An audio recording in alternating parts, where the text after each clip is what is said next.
kupeleka kwa Mungu.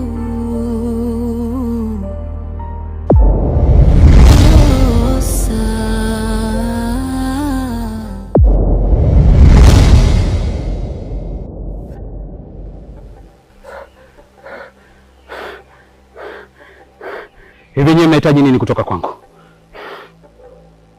Nataka uhai wako. Kwa kosa gani kubwa ambalo mimi kwenu nimelifanya? Kwa kuwa mwalimu mpumbavu na mjinga ambaye unapita kwenye njia zetu. Lakini hiyo sio future yangu. Lengo langu ni kuhakikisha nyinyi kuwa na focus na future katika maisha yenu. Na sisi? Lakini wewe ni miongoni mwa wanafunzi wangu.